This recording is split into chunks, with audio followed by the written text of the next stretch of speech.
घडामोडी।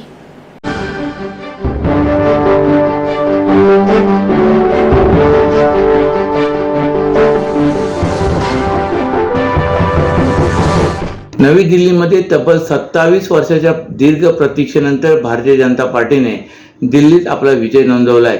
दिल्ली विधानसभा निवडणुकीत भाजपने बहुमत मिळवले असून भाजपच्या जनतेने विजयाबद्दल देशभरात भाजप कार्यकर्त्यांमध्ये आनंदाचे व जल्लोषाचे वातावरण पसरले। दिल्ली विधानसभा निवडणुकीची मतमोजणी आज पूर्ण झाले।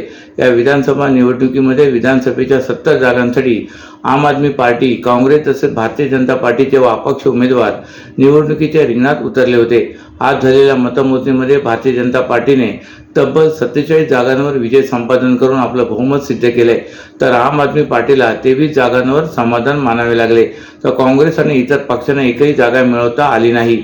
दिल्ली विधानसभा निवडणुकीत भारतीय जनता पार्टीला मिळालेल्या बहुमतासाठी देशभरात भाजप कार्यकर्त्यांनी जल्लोष व आनंदोत्सव साजरा केला असताना ठाण्यातील भारतीय जनता पार्टीच्या वर्तकनगर येथील मुख्य कार्यालयात भारतीय जनता पार्टीचे ठाणे शहर जिल्हा अध्यक्ष संजय वाघोले यांच्या नेतृत्वाखाली आनंदोत्सव जल्लोष साजरा करण्यात आला। यावेळी लाडू वाटप करून तसेच फटाक्यांची आतिषबाजी व वाद्यवृंदांच्या गजरात हा आनंद उत्सव जल्लोष साजरा करण्यात आला।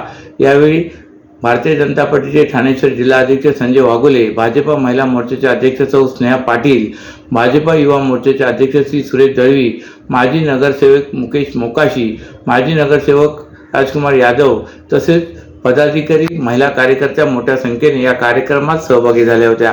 महाराष्ट्र राज्य माध्यमिक तसेच उच्च माध्यमिक शिक्षण मंडळाच्या 10वी आणि 12वीच्या परीक्षा 11 आणि 21 फेब्रुवारीपासून सुरू होत आहेत। आणि जिल्ह्यात 10वीच्या परीक्षेसाठी 338 तर 12वीच्या परीक्षेसाठी 197 परीक्षा केंद्रांची व्यवस्था करण्यात आली। या परीक्षा कॉपी मुक्त करण्यासाठी भरारी पथकांची नजर असणार आहे। शिवाय ज्या परीक्षा केंद्रांवर संशयास्पद हालचाली होतील त्या केंद्रांची मान्यता कायमची रद्द करण्याचा इशारा देण्यात आला आहे। ठाणे जिल्ह्यात 10वी करिता 338 परीक्षा केंद्रे असून 1,03,718 विद्यार्थी परीक्षा देणार आहेत, तर 12वी परीक्षेकरिता 197 परीक्षा केंद्रे असून 1,21,244 विद्यार्थी परीक्षेत प्रविष्ट आहेत।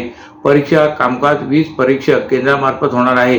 परीक्षा कॉपीमुक्त व्हावी यासाठी शिक्षण विभागाअंतर्गत भरारी पथक तसे आवश्यकतेप्रमाणे बैठे पथक नियुक्त करण्यात आले आहे। याशिवाय तालुका तसेच पालिका स्तरावर स्वतंत्रपणे पथकांची नियुक्ती करण्यात आली आहे।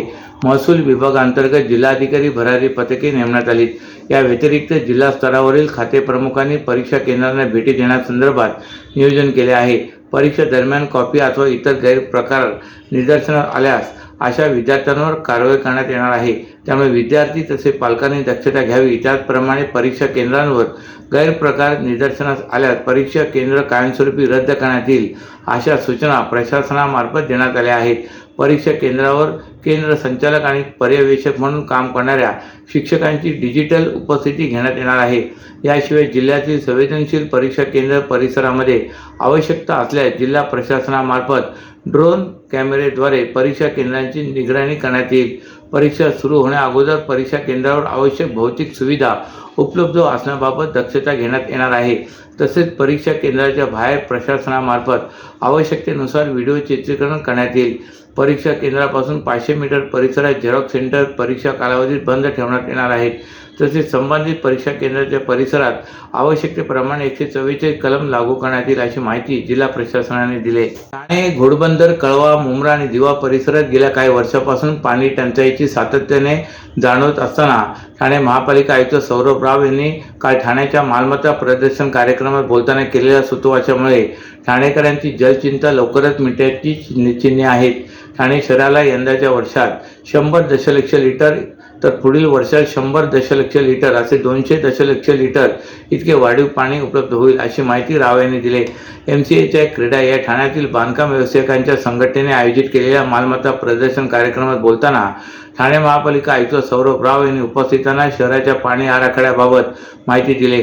ठाणे शहरात सद्यस्थितीत मुबलक प्रमाणात पाणी उपलब्ध असले तरी भविष्याचा विचार करून 2055 पर्यंतचा पाणी आराखडा तयार करण्यात आलेला आहे। या आराखड्यानुसार यंदाच्या वर्षात 100 दशलक्ष लिटर तर पुढील वर्षात 100 दशलक्ष लिटर असे 200 दशलक्ष लिटर इतके वाढीव पाणी उपलब्ध होईल। यामुळे 2026 मध्ये ठाणे शहरात पुढील 2035 पर्यंत पुरेल एवढा पाणीसाठा उपलब्ध असेल असा दावा आयुक्त राव यांनी केला आहे। ठाण्याला आजच्या घडीला 585 दशलक्ष लिटर पाणी रोज उपलब्ध होत आहे, परंतु 2055 पर्यंत सूर्या, काळू आणि शाही धरणातून पाणी उपलब्ध करून घेण्यासाठीचे नियोजन आखण्यात आले असून त्यासाठी मुख्यमंत्री तसेच उपमुख्यमंत्री स्तरावर बैठकाही झाल्या आहेत, असेही त्यांनी सांगितले.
महाराष्ट्रातील भगिनींना आधार देणारी राज्य शासनाची मुख्यमंत्री माझी लाडकी बहीण योजना. या योजनेअंतर्गत अल्प उत्पन्न गटातील 21 ते 65 वयोगटाच्या भगिनींना मिळणार दरमहा 1500 रुपयांची मदत. अर्ज करण्यासाठी 31 ऑगस्ट 2024 पर्यंत मुदतवाढ. कुटुंबाचं वार्षिक उत्पन्न 2.5 लाख रुपयांपेक्षा कमी असलेल्या महिला पात्र. कुटुंबाकडे पिवळं किंवा केशरी रेशन कार्ड असल्यास उत्पन्नाचा दाखला आवश्यक नाही. पांढरं रेशन कार्ड असेल किंवा रेशन कार्ड नसेल तर कुटुंबाचं वार्षिक उत्पन्न 2.5 लाखांपेक्षा कमी असल्याचा दाखला आवश्यक. योजनेसाठीचा ऑनलाईन अर्ज नारी शक्ती दूत ॲप वरून किंवा पोर्टलवर भरता येईल.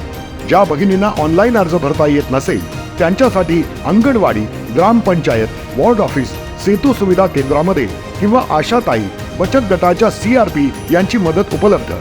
आता आपल्याला अभिमानानं म्हणता येईल, सुखी आणि सुरक्षित आहे माझी लाडकी बहीण. उपमुख्यमंत्री एकनाथ शिंदे यांच्या संकल्पनेनुसार ठाणे महापालिका क्षेत्रात आज सर्वकष स्वच्छता मोहिमेचे आयोजन करण्यात आले होते.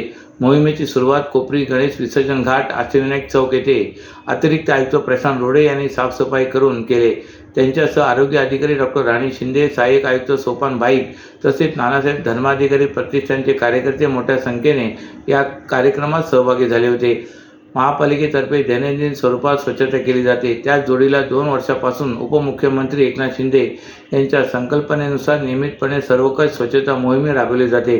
आज महापालिका आयुक्त सौरभ राव यांच्या निर्देशानुसार या मोहिमेचे आयोजन करण्यात आले. त्यात नानासाहेब धर्माधिकारी प्रतिष्ठानच्या स्वयंसेवकांनी मोठ्या प्रमाणात सहभाग नोंदवला, असे अतिरिक्त आयुक्त प्रशांत रोडे यांनी सांगितले. तर कोपरी येथील अष्टविनायक चौक परिसर, कोपरी गणेश विसर्जन घाट परिसर येथे सर्वकष स्वच्छता करण्यात आली. त्यानंतर अतिरिक्त आयुक्त प्रशांत रोडे यांनी 12 बंगला परिसरात सुरू असलेल्या स्वच्छता मोहिमेत सहभाग घेतला. वंदना एसटी स्थानक येथेही त्यांनी स्वच्छता केली. त्याचवेळी ठाणे महापालिका क्षेत्रातील विविध प्रभागांमध्ये उपायुक्त शंकर पाटोळे, आयुक्त दिनेश तायडे यांच्या नेतृत्वात ठिकठिकाणी स्वच्छता मोहीम राबवण्यात आली. ठाण्यात नव्याने उभ्या राहत असलेल्या बेकायदा इमारतींवर कारवाई करण्यात अपयशी ठरत असलेल्या ठाणे महापालिकेला यशस्वी नगर येथील साई दर्शन या 17 वर्ष जुन्या असलेल्या अनधिकृत इमारतीवर कारवाईची जाग आली. इमारतीवर कारवाईसाठी गेलेल्या ठाणे महापालिकेच्या अतिक्रमण विभागाच्या पथकाला रहिवाशांच्या रोषाला सामोरे जावे लागले. पालिकेच्या कारवाईला विरोध करीत 2 महिलांनी आत्मदहनाचा प्रयत्न केला. आम्हाला लाडकी बहीण योजनेचे पैसे नकोत, आम्हाला हक्काचा निवारा द्या, अशी मागणी महिलांनी मुख्यमंत्री आणि उपमुख्यमंत्र्यांकडे केले. माजिवडा मानपाडा प्रभाग समिती क्षेत्रातील यशस्वी नगर परिसरातील साई दर्शन अनधिकृत इमारत 17 वर्षापूर्वी बांधण्यात आली होती. ही अनधिकृत असल्याने नागरिकांना पालिकेने नोटिसा दिल्या आहेत. मात्र नागरिकांच्या म्हणण्यानुसार पालिकेने कोणत्याही प्रकारची नोटीस दिली नसून घरे रिकामी न करण्याची भूमिका यावेळी रहिवाशांनी घेतली होती. मुलांच्या 10वी 12वीच्या परीक्षा असताना आम्हाला बेघर का करता, असा प्रश्न रहिवाशांनी उपस्थित केला आहे. घरांसाठी राष्ट्रीयकृत बँकांकडून गृहकर्ज मिळाले, त्याचवेळी कारवाई का नाही केली, असा सवालही रहिवाशांनी उपस्थित केला आहे. नोटीस दिल्यानंतरही नागरिकांनी घरे रिकामी न केल्याने पोलीस बंदोबस्त घेऊन अतिक्रमण पथक कारवाईसाठी पोहोचल्यावर नागरिकांनी या कारवाईला विरोध केला आहे.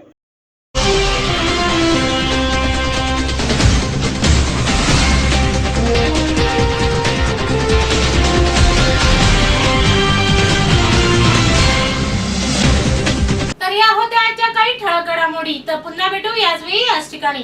ठाणे दर्पण या वृत्तवाहिनीचे प्रसारण YouTube वर पाहायला विसरू नका.